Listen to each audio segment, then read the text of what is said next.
आजची आपली कथा ही प्रसिद्ध भयकथा लेखक नारायण धारप यांच्या पडछाया या कादंबरीतील एक अत्यंत गूढ, भावनिक आणि मनाला विचार करायला लावणारा भाग आहे. ही केवळ भूताकेतांची कथा नाही, तर माणसाच्या भूतकाळाची, अपूर्ण प्रेमाची आणि जर आयुष्य वेगळ्या मार्गाने गेलं असतं तर, या प्रश्नाची खोल मानसिक सफर आहे. चला तर सुरू करूया. पडछाया. ते पत्र वामनच्या हाती पडलं तेव्हा तो अगदी आडबाजूच्या गावी होता. आपली वामनशी तेथे गाठ पडते एवढ्यापुरतंच त्या गावचं महत्त्व. मग नंतर त्याचा संबंधही येत नाही, तेव्हा गावची जरुरीच नाही. त्यावेळी वामन कोणता उद्योग करीत होता हेही महत्त्वाचं नाही, कारण ते पत्र हातात येताच त्याने आपला सर्व व्यवहार पुरा केला आणि पुण्याची वाट धरली. प्रवास 2 दिवसांचा होता आणि विचारांना व आठवणींना भरपूर वेळ होता. 1950 साली वयाच्या 22व्या वर्षी पुणे सोडल्यावर गेल्या 18 वर्षात वामन महाराष्ट्रात फिरकलाही नव्हता.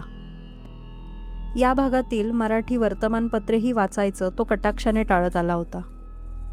आयुष्याचा तो भाग, निदान त्यातली शेवटची 2 वर्ष, ज्या दिवसात त्याची आणि उर्मिलाची ओळख झाली होती, हे दिवस त्याला आपल्या आठवणीतून पार पुसून टाकायचे होते.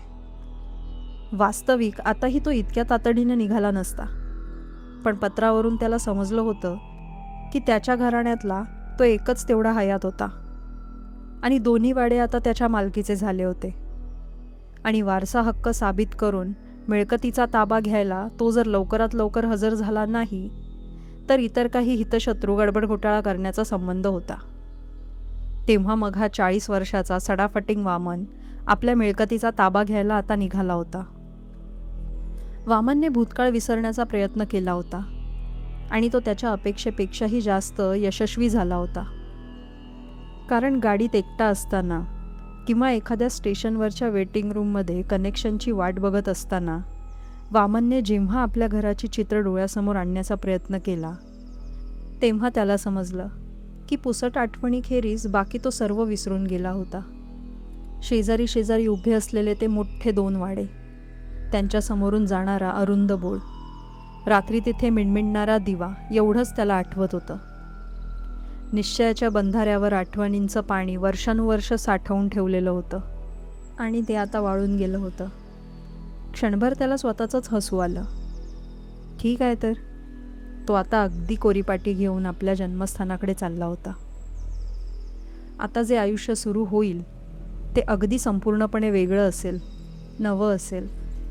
पूर्व आयुष्याशी त्याचा काडीत काही संबंध असणार नाही. छान. त्याच्या विचारात खेदही होता, थोडीशी आर्तताही होती. आपण एक परका, एक त्रयस्थ या नात्यानेच परत येत आहोत. आठवणींचा एकही पाश आपल्याला या भूतकाळाशी जखडवून ठेवत नाही, अगदी उर्मिलासुद्धा. उर्मिलाची आठवण येताच वामनच्या काळजाला एक हिसका बसला. डोक्यात पुन्हा एकदा संतापाचा अंगार फुलला. इतक्या वर्षानंतरही त्याची प्रतिक्रिया इतकी दाहक, इतकी तीव्र होती. अजूनही त्याच आयुष्याची राख रांगोळी करण्या इतकी धग तिच्यात होती. उर्मिला, त्यावेळी ती 20 वर्षाची होती, म्हणजे आता 38 तरी खास असेल. मध्यमवयीन प्रौढ स्त्री, संसार सुखात रममाण झालेली. मुलगा असेल तर कॉलेजात असेल, मुलगी असली तर तीही चांगली मोठी झाली असेल. वाहत गेलेली वर्ष आता त्याला खरी जाणवली. तो रानावनात अज्ञातवासात नाहीसा झाला होता, पण त्याच्या वाचून जगात कुणाचं काय अडलं होतं? दगडाच्या भिंतीवर डोकं आपटलं तर जखम डोक्यालाच व्हायची. त्याने स्वतःचेच हालहाल करून घेतले होते. पण उर्मिला, जिच्यावर त्याने जीवापलीकडे प्रेम केलं होतं, ती दुसऱ्याची पत्नी झालेली पाहणं, तो विचारसुद्धा त्याला असह्य झाला होता. तो तिथे राहणार तरी कसा? त्या घटनांचा विचार अजूनसुद्धा तो शांतपणे करू शकत नव्हता. घरच्या सर्वांनी केलेली त्याची थट्टा, उर्मिलाच्या घरच्यांनी त्याची केलेली निर्भत्सना, अंगाची संतापाने लाही होत होती. आणि तरीही त्याला त्यावेळच्या त्याच्या अविचारी साहसाचं अजून त्याला कौतुकच वाटत होतं. शिक्षण पूर्ण झालेलं नाही, घरचा कोणाचा पाठिंबा नाही, भविष्याची तरतूद नाही, आणि उर्मिलाचं घराणं म्हणजे तर पुण्यात एक बडप रस्तं. पण त्यावेळी त्याने कशाचाच विचार केला नव्हता. आता आपल्या हातून असं धाडस होईल का नाही याची त्याला शंकाच होती. पण त्याला कशाचाच पश्चाताप होत नव्हता. जे व्हायचं ते होऊन गेलं होतं. रात्री गाडी स्टेशनला लागली. पुण्यात खूप बदल झाले आहेत एवढं त्याने ऐकलं होतं. गाडी उभी राहताच पहिला प्रत्यय स्टेशनवर आला. स्टेशन एकदम प्रशस्त वाटत होतं.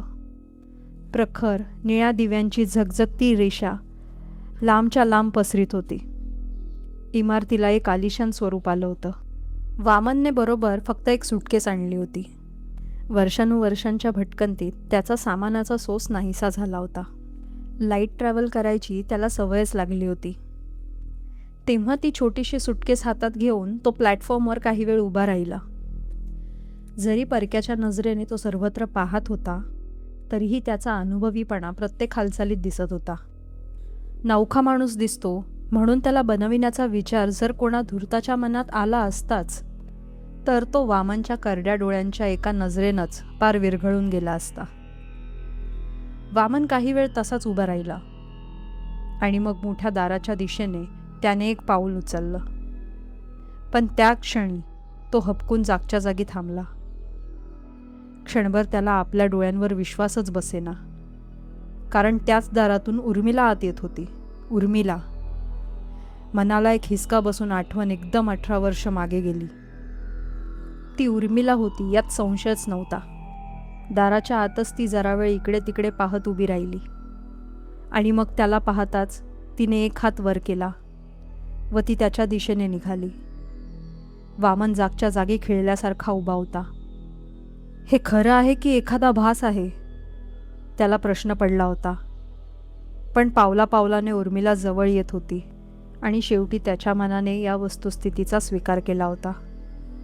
मनाची सारी स्थितप्रज्ञता एका क्षणात नाहीशी झाली होती. अगदी औचितपणे अगदी बेसावध तो या अनुभवात सापडला होता. ज्या भावना जे विकार आपण पार खोलवर दडवून टाकले आहेत अशी त्याने स्वतःची समजूत करून घेतली होती ती पार चुकीची होती.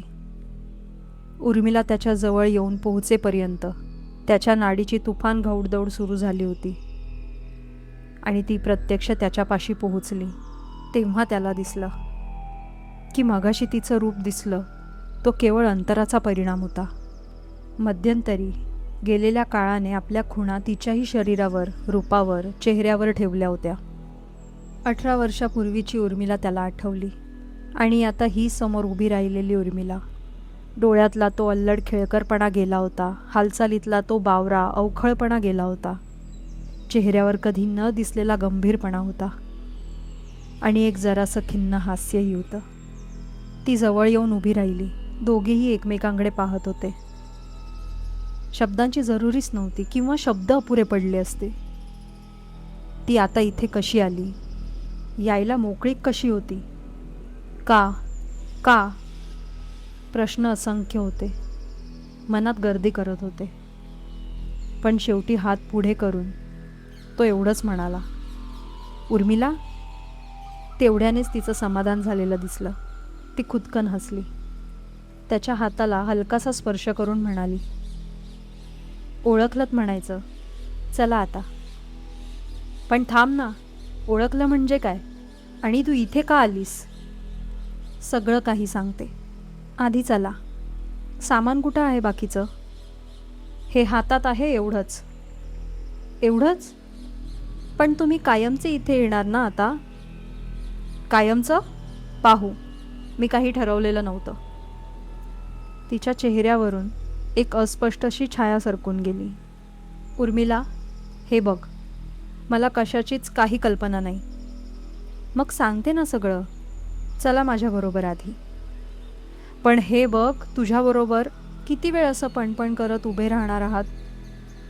तिच्या या आवेशाने क्षणभर त्याला एकदम पूर्वीची उर्मिला आठवली. 2 वाक्यात सारं काही सांगते. पण आता प्रश्न विचारत बसायचे नाही. माझं लग्न झालेलं नाही. तुम्ही आज येणार ते मला कळलं होतं. मी माझ्या घरी तुम्हाला आज नेणार आहे. आईला ते सांगितलं आहे. ती घरी वाट पाहत आहे. झालं? चला आता. वामन तिच्या मागोमाग निघाला. बाहेर आल्यावर तिनेच रिक्षा ठरवली. त्याला आत बसायची खूण करून तीही आत चढली. वामनने इकडे तिकडे पाहायच्या आधीच रिक्षाने गर्रकन वळण घेतले आणि शहराचा रस्ता धरला. शहरात बदल झाला असणार हे वामन गृहीत धरून होता, पण बदलाच्या प्रमाणाची त्याला कल्पना नव्हती. उंचच्या उंच इमारती, ट्यूबचा लखलखाट, वाहनांची गर्दी, सारं शहर एका नव्या आयुष्याने लवलवत असल्यासारखं वाटत होतं. ओळखीची काही ठिकाणं मधूनमधून दिसत होती खरी, पण त्यांच्यामुळे आसपासचा बदल मनात विशेष ठसत होता. वाहता गजबजलेला लक्ष्मी रोड सोडून रिक्षा बाजीराव रोडला लागली आणि मग त्यांच्या रस्त्याला वळली. बदलाची लाट इथपर्यंत पोहोचलेली दिसत होती. समोरचा लहानसा जुन्या घराचा रस्ता वामनला एकदम ओळखीचा वाटला. आसपासच्या उलतापालथीत हा काही भाग अजून पूर्वस्थितीतच टिकला होता. कदाचित उद्या त्याचीही वेळ येईल, पण सध्या तरी तो बदललेला नव्हता. फर्र आवाज करीत रिक्षा एका ओळखीच्या दारासमोर थांबली. उर्मिलाचं घर आलं होतं. उर्मिला, तुझ्या घरीच यायला हवं का? त्याने वाटेत तिला विचारलं होतं. तुमची इच्छा नसली तर प्रश्नच नाही, ती फणकाऱ्याने म्हणाली. तसं नाही ग, पण मागे जे काही झालं. बाबा हयात नाही, ती कडवटपणे म्हणाली. आई कशातच भाग घेत नाही. त्यावेळच्या विरोधातही तिचा भाग नव्हता. वामन जो गप्प बसला तो रिक्षा थांबेपर्यंत काही बोलला नाही. खालचा सर्व मजला आम्ही भाड्याने दिला आहे, उर्मिला उतरता उतरता म्हणाली. आम्ही दोघीच काय त्या घरात, वरचा मजला आम्हाला पुरून उरतो. फाटकातून आत आल्यावर फरशीचं अंगण होतं. पूर्वीसारखंच टापटीपच, स्वच्छ. नवी गोष्ट एकच होती, घराला बाहेरच्या अंगाने एक जिना काढला होता. मूळची सिमेट्री त्याने जरा बदलली होती. खालच्या मजल्याच्या खोल्यांतून दिवे होते. पडद्यावर हलणाऱ्या माणसांच्या सावल्या दिसत होत्या. रिक्षाचा आवाज ऐकताच कोणीतरी खिडकीतून बाहेरही पाहिलं. बाहेरच्या खोलीत उर्मिलाची आई होती. वामन तिच्यासमोर वागताच ती एकदम गडबडली. तोंडातल्या तोंडात काहीतरी पुटपुटत ती आत गेली. उर्मिलाच घरची सूत्रधार होती हे उघड होतं. वामनला बाहेरच बसायला सांगून ती आत गेली. 5-1 मिनिटात बाहेर आली. स्नान करून घेता का आधी, मग लागलीच जेवायला बसू. तिने सारं काही आखून ठेवलं होतं. आतापुरतं वामनने मनातलं सर्व नवल मनातच ठेवलं. स्नान उरकून घेतलं व मग तो बाहेरच्या खोलीत आला. आवरावर झाल्यावर उर्मिलाही बाहेर आली. त्याच्याकडे पाहून अगदी मोकळेपणाने हसली आणि म्हणाली, किती अवघडल्यासारखे बसला आहात. तुम्हाला सिगरेटची सवय आहे का? ओढलीत तरी चालेल, बाबांना खूप सवय होती. सिगारेट पेटवून पहिला खूप मोठा झुरका घेतला तेव्हा कुठे वामनला जरा स्वस्थ वाटलं. उर्मिलाने मोठा दिवा मालवून लहान दिवा लावला. खिडक्या उघडून टाकल्या. वामनच्या खुर्ची शेजारी एक स्टूल व त्यावर ॲशट्रे आणून ठेवला व मग ती समोरच्या खुर्चीत बसली. वामनला आता फक्त तिच्या चेहऱ्याचा अस्पष्ट लंबगोल व त्याभोवती केसांची काळी किनार दिसत होती. ती बोलली तेव्हा तिचा आवाज एकदम गंभीर, जरासा खिन्न झाला होता. 18 वर्ष. 18 वर्ष. तिने एक उसासा सोडला. आणि हे सारं काही टाळता आलं असतं. तुम्ही एवढी घाई केली नसती तर, डोक्यात अशी राग घालून बेपत्ता झाला नसतात तर, सगळं काही व्यवस्थित झालं असतं. उर्मिला, मला यातलं काही एक माहिती नाही. त्या दिवशीच्या तिरीमिरीत मी पुणं सोडलं, ते आज पाहत आहे. आणि यावेळीसुद्धा मी मनाशी खूप विचार करूनच आलो तेही भीतभीतच आलो. ती पुढे बोलायची काही वेळ वाट पाहून तो हलकेच म्हणाला, उर्मिला, तुला कळत नाही का की मी जे काही ऐकलं होतं ते सत्य असतं तर मला इथं राहणं असह्य झालं असतं. मला ते माहीत होतं. म्हणूनच तर गेली 18 वर्ष जीवाची सारखी तगमग होत आहे. सारखं वाटायचं हे 2 दिवस थांबले असते, निदान माझी गाठ घेतली असती तर. काय झालं ते तरी सांग. तुझं लग्न ठरलं होतं ना? बाबांनी परस्पर ठरवलं होतं सारं. त्यांना वाटलं होतं मी 1-2 दिवस रुसून बसेन आणि मग येईन वटणीवर. त्यांना कल्पना नव्हती, त्यांना कशाचीच कल्पना नव्हती. त्यांनी लग्न मोडलं नाही तर मी जीव द्यायची धमकी दिली, तेव्हा कुठे त्यांना जाग आली. त्यांनी तो जर त्यांच्या इब्रतीचा प्रश्न केला असता तर मी खरोखरच प्राण दिला असता. उर्मिला, वामनच्या तिच्या शब्दांवर पूर्ण विश्वास होता. मी कशी राहिले असते सांगा? त्या दिवशी घरात अगदी रण माजलं होतं. बाबांना शेवटी माझं ऐकावंच लागलं, पण त्यांनी मला जन्मभर क्षमा केली नाही. नावाला आम्ही एका घरात राहत होतो, इतकंच. वामनच्या मनात विचार गर्दी करत होते. उर्मिलाच्या स्वभावाची त्याला खरी पारखच झाली नव्हती म्हणायची. खोलीतल्या अर्धप्रकाशात तो तिच्या अस्पष्ट आकृतीकडे पाहत होता. ती त्याच्यासाठी 18 वर्ष थांबली होती. आणि समजा तो परत आलाच नसता तर? मनावर शहारा आणणारा विचार. खोलीतल्या शांततेला एक विलक्षण धार आली. श्वास रोखून वामन गप्प बसला. त्या शांततेत तिचा एक एक शब्द पाण्यासारखा ठिपकत आला. तुमचा शोध घ्यायचा मी आटोकाट प्रयत्न केला. आधीचे काही दिवस आशा निराशांच्या परस्पर हेलकाव्यानं अगदी असह्य झाले, पण मग शेवटी मनाला स्थिरता आली. दैववाद म्हणतात तो हाच असेल. जे काय व्हायचं असेल ते होण्याची वाट पाहत राहणं आणि मनातल्या मनात देवाची प्रार्थना करीत राहणं. केव्हा तरी यांची गाठ पडू दे. उर्मिला, त्याचा आवाज सदंदित झाला होता. माझ्याकडे दोष नाही असं मी म्हणत नाही, पण त्यावेळी तसं वागण्याशिवाय मला दुसरा मार्गच नव्हता. परिस्थिती हे वळण घेईल याची मला काय कल्पना. ज्या परिस्थितीत राहणं मला क्षणाक्षणाला असह्य झालं असतं ती मी टाळली. कदाचित यात माझ्या मनाचा कमकुवतपणा असेल, किंवा ज्या आदर्शावर आपण आपले सर्व आयुष्य आधारतो तो आदर्शच खोटे, नकली, ठिसूळ निघाल्याने आयुष्याला एकदम एक निरर्थकता आली असेल. मला माहीत नाही. गेल्या 18 वर्षातले सर्वच प्रसंग आठवत नाहीत. मी जाणून बुजून कोणाला दुखावले नाही.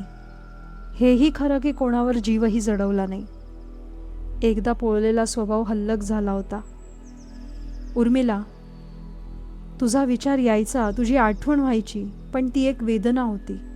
तुला समजतो का माझ्या शब्दांचा अर्थ? हो, ती हलकेच म्हणाली. तिने झाल्या गोष्टींचा स्वीकार केलेला दिसला, पण ती गोष्ट वामनला कठीण जात होती. मनात एक कडवट विचार येत होता. आयुष्याची 18 वर्ष, जवानीची 18 वर्ष आपण वणवण हिंडण्यात अगदी फुकट घालवली. त्याऐवजी इथेच राहिलो असतो तर? हा अनाहूतपणे आलेला विचार मनात राहणार होता. वाऱ्यावरून तरंगत आलेलं बीज जमिनीवर रुजावं आणि पाहता पाहता त्याने मूळ धरावं, तसा हा विचार त्याच्या मनात खोलवर रुजला होता. उर्मिलाबरोबर सकाळी तो जेव्हा त्याच्या प्रॉपर्टीकडे गेला तेव्हा त्याला ही जाणीव प्रकर्षाने झाली. रस्त्याच्या शेवटला एका लहानशा चौकात 2 वाडे होते. त्यातला एक संपूर्ण भाड्याने दिलेला होता आणि दुसरा वामनच्या घरच्यांनी स्वतःकडे ठेवला होता. जुन्या बांधणीच्या 3 मजली इमारत. एकीत माणसांची रहाटी, वर्दळ, गजबजाट. दुसरीकडे खालपासून वरपर्यंत बंद, अंधारी, शांत. दिंडी दरवाजाला प्रचंड कुलूप होतं. दार करकरत आत उघडलं. मधला चौक सोनेरी उन्हात उजळून निघाला होता. त्याच्या 4 बाजूंना अरुंद गॅलऱ्या होत्या. सर्व खोल्या गॅलरीत उघडत होत्या. आता त्यांच्या बंद दारांच्या रांगा 4 बाजूंना ओळीने उभ्या होत्या. चौकात उभं राहून वामनने आपली नजर सर्वत्र फिरवली. त्याच जागेत त्याचा जन्म झाला होता. बालपण गेलं होतं. तरुण वयातील पहिली उमेदीची काही वर्ष इथेच गेली होती. आणि मग सर्व आयुष्यावरच एक पडदा आला होता. जणू काही या वाड्यातल्या नाटकातून त्याचं पात्र काढून टाकण्यात आलं होतं. पण मनात अशी एक रुखरुख होती की तो गेला म्हणून काळ काही थांबला नव्हता. बाकीचे सर्वजण आपापले आयुष्य जगले होते आणि त्यांची वेळ आली तसे तसे तो आपापल्या वाटांनी गेले होते. आणि आता रिकाम्या झालेल्या या रंगपटावर तो एकटा अवतीर्ण झाला होता. पूर्वी इथे वावरून गेलेल्यांच्या छाया जर अजून कुठे अस्तित्वात असतील तर त्या आपल्या या एकाकी प्रवेशावर मोठी उपहासाची नजर टाकत असतील. त्यांच्या मनात विचार आला. उर्मिला त्याच्यासोबत होती, पण ती काहीच बोलत नव्हती. तिच्या चेहऱ्यावरून तिच्या मनातल्या विचारांचा थांब पत्ताही लागत नव्हता. पहिल्या भेटीतच वरपासून खालपर्यंत सर्वत्र चक्कर मारायचा त्याचा विचार होता. पण बंद खोल्यात साचलेली धूळ, कचरा, कोळिष्टक हे पाहून त्याने तो विचार रद्द केला. किती दिवसात, महिन्यात या जागेवरून कोणाचा हात फिरला नव्हता देवासच माहीत. विनाकारण शारीरिक गैरसोय करून घेण्यात काही अर्थ नव्हता. जरा साफसफाई करून घेतल्यावर मग सावकाश जाता येईल त्याने विचार केला. नाहीतरी तोच आता या सगळ्याचा मालक होता. त्याचा विचार उर्मिलालाही पटला. आणि उर्मिला, कालची रात्र तुझ्या घरी उतरलो ते योग्यच होतं, पण आता मात्र मी एखादं लॉज गाठणार आहे. इथल्या साफसफाईला काही दिवस तरी लागतीलच. मग तुम्ही इथे राहायला येणार आहात? हे काही ठरवलं नाही अजून.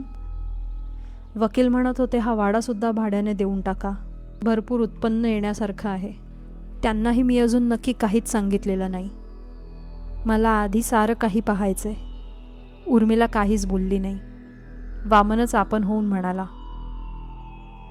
तुला राग नाही ना आला? मला माहीत आहे तू माझ्यासाठी वाटेल ते करशील, पण तुला किती त्रास द्यायचा याची मला जाणीव ठेवायला हवी ना.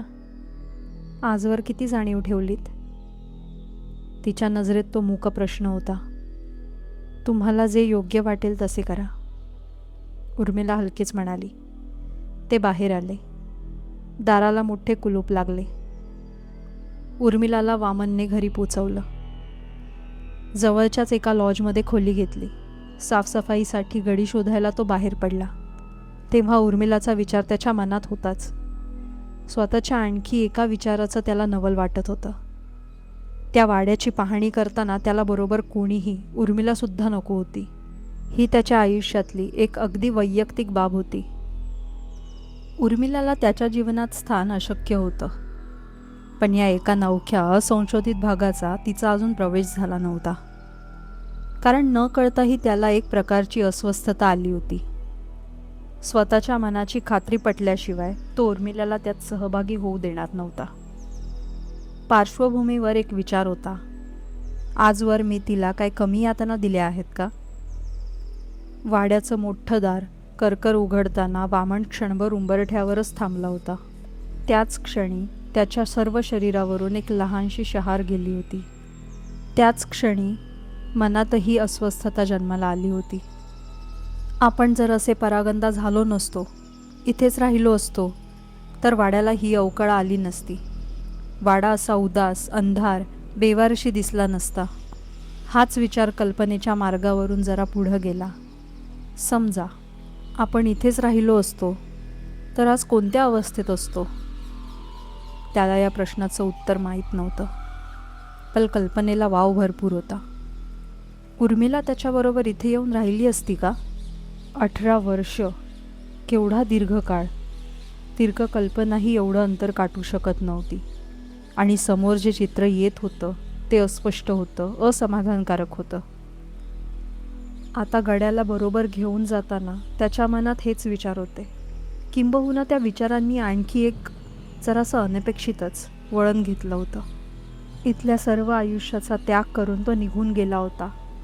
जन्मापासूनचे पाश इतके सहजपणे तुटतात का?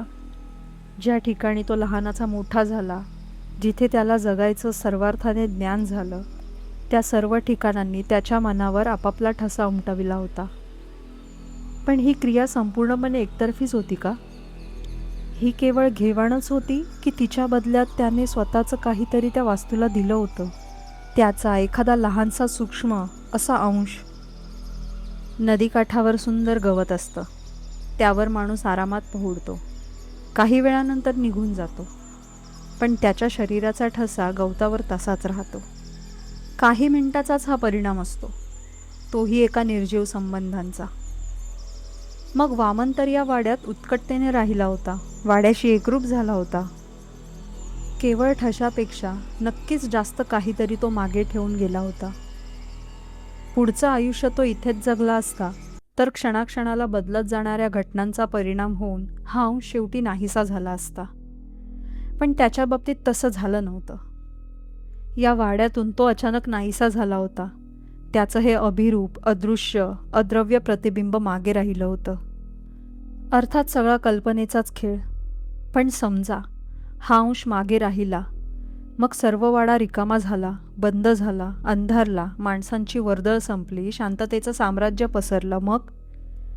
मग वामन वाड्यातच राहिला असता तर त्याने जे जे केलं असतं ते या अव्यक्त आकृतीकडून घडत गेलं का? वामन आपलं आयुष्य इतरत्र जगत होता. त्याच वेळी एका वेगळ्या पण समांतर काळरेषेवर त्याचं हे प्रतिबिंब इथलं जीवन जगत होता का? 18 वर्ष वामन इथेच राहिला असता तर तो कसा दिसला असता? तसाच हा इथला वामन दिसत असेल, फक्त तो एकदा नजरेस पडायला हवा.